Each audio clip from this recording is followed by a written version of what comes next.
Durante décadas, a gente viu o Irã e Israel numa espécie de guerra nas sombras, sabe? Um jogo bem perigoso, com espionagem e ataques por procuração. Mas, em 2024, tudo isso mudou. As máscaras caíram. E pela primeira vez na história, um país lançou mísseis diretamente contra o outro. A grande pergunta é, o que fez essa rivalidade que era secreta explodir assim, num confronto aberto e perigoso para todo mundo? Bom, é isso que a gente vai desvendar agora. Pensa assim, ó, é como um jogo de xadrez que durou 40 anos, onde os jogadores nunca se atacavam de frente. Eles só moviam as peças deles, sabe, em tabuleiros de outros países.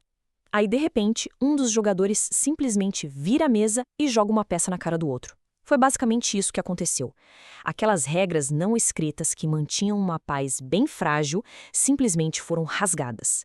E aí começou uma nova era bem mais assustadora de confronto direto. E a velocidade com que tudo escalou em 2024 foi, sim, de tirar o fôlego. O que parecia impensável num mês, no outro já era realidade. Tudo começou com aquele ataque ao consulado, que provocou uma resposta iraniana que nunca tinha sido vista antes. A Israel contra-atacou e o Irã respondeu com mais força ainda. Foi uma verdadeira espiral de violência, sabe? Cada golpe mais forte que o anterior, e isso foi arrastando a região inteira para um cenário totalmente imprevisível. E aí fica a grande pergunta, né? O que mudou? Por que depois de 40 anos, essa guerra que era nas sombras, de repente, pegou fogo desse jeito? Para a gente achar essa resposta, vamos ter que agir quase como detetives aqui e juntar as pistas. E a primeira delas é a estratégia bem engenhosa e perigosa que o Irã vem construindo há décadas. Então, vamos começar por aí, por esse ponto de virada. Como é que um conflito que vivia escondido, de repente vem à tona com uma chuva de mísseis? Entender essa virada de chave é o segredo para a gente decifrar o quebra-cabeça todo. Olha, por muito tempo, a estratégia do Irã foi ao mesmo tempo genial e assustadora. Pensa num mestre de marionetes. Em vez de ele mesmo sujar as mãos, ele usa toda uma rede de grupos aliados para lutar por ele. Isso permitia que o Irã atacasse seus inimigos, Israel e os Estados Unidos, e depois tranquilamente dissesse: ué, não fomos nós. Era o jeito perfeito de fazer uma guerra sem declarar guerra de fato. Só que aí veio um momento que mudou o jogo. Quando Israel bombardeou o consulado iraniano na Síria para o Irã, aquilo não foi um ataque num país vizinho. Foi um ataque em solo iraniano, porque uma embaixada é considerada território soberano daquele país. A linha vermelha foi totalmente cruzada. E a resposta do Irã, com centenas de mísseis saindo do seu próprio território, foi um recado bem claro. O jogo mudou. As regras de antes acabaram.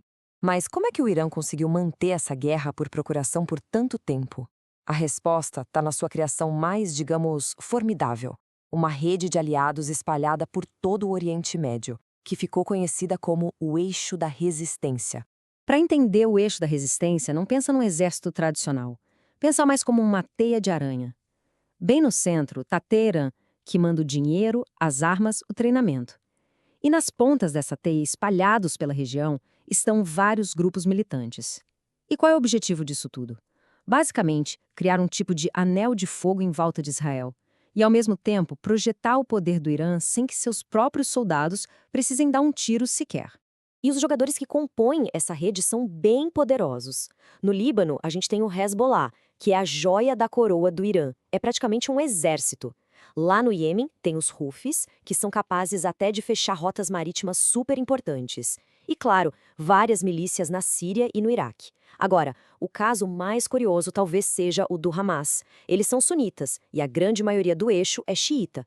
Isso só mostra que, para o Irã, aquela máxima de o inimigo do meu inimigo é meu amigo fala mais alto até que as divisões religiosas mais profundas. É como disse um analista, o Ziv Barel é uma máquina aparentemente bem lubrificada, guiada pelo Irã. E o pulo do gato dessa estratégia para Teherã é o seguinte: apesar do Irã fornecer as armas e dar a direção geral, cada grupo desses tem a sua própria agenda local. Isso dá uma flexibilidade enorme para eles, o que torna essa rede toda ainda mais difícil de ser combatida. Ok, mas essa rede toda, essa rivalidade intensa, nada disso surgiu do nada, né? Para a gente entender de verdade por que isso tudo existe hoje, a gente precisa voltar um pouco no tempo. Mais especificamente, para um evento que virou o Oriente Médio de cabeça para baixo. E esse evento foi a Revolução Islâmica de 1979. Olha, hoje é até difícil de imaginar, mas antes da Revolução, o Irã era um dos maiores aliados dos Estados Unidos na região. E, literalmente, da noite para o dia, esse aliado virou um inimigo mortal. O novo governo, o regime teocrático, passou a chamar os Estados Unidos de o Grande Satã e o seu aliado, Israel, de o Pequeno Satã. A amizade acabou ali e nasceu uma inimizade que iria definir a geopolítica da região pelas próximas décadas. E essa inimizade toda, hoje em dia, se apoia em 3 pilares que se alimentam mutuamente. Primeiro, tem uma disputa clara por poder, por influência na região. Segundo, uma batalha ideológica que questiona a própria existência de Israel. E o terceiro, que é o mais explosivo de todos, o polêmico programa nuclear do Irã. Essa é a peça do quebra-cabeça que tira o sono de todo mundo. Mas teve um momento lá em 2015 que pareceu que a paz era uma possibilidade real.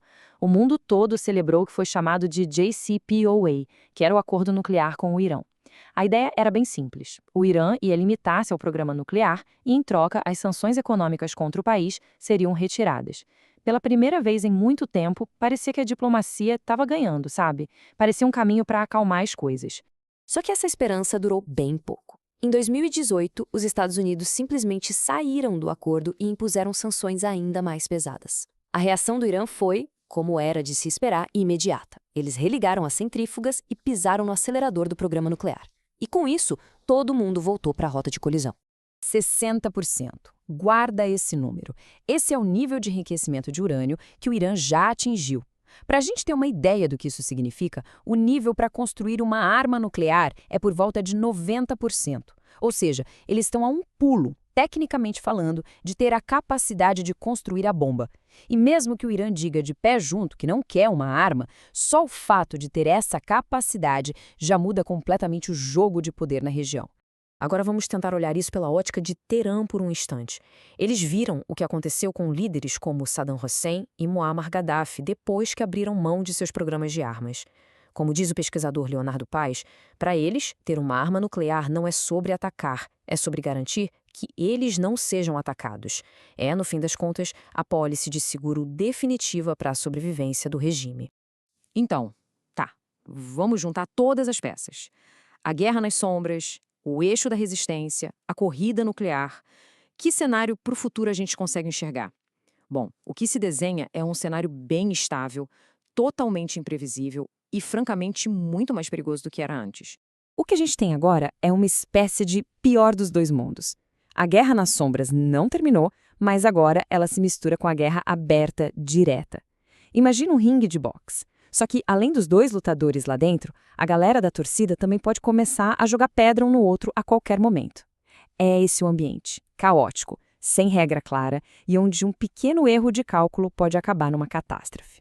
E com isso, parece que a caixa de Pandora foi mesmo aberta. As linhas vermelhas foram apagadas e reescritas com fogo. A pergunta que agora assombra o Oriente Médio não é mais se vai ter um novo confronto direto entre Irã e Israel, mas sim quando ele vai acontecer e o quão devastador ele pode ser. Uma nova e perigosa era, ao que tudo indica, já começou.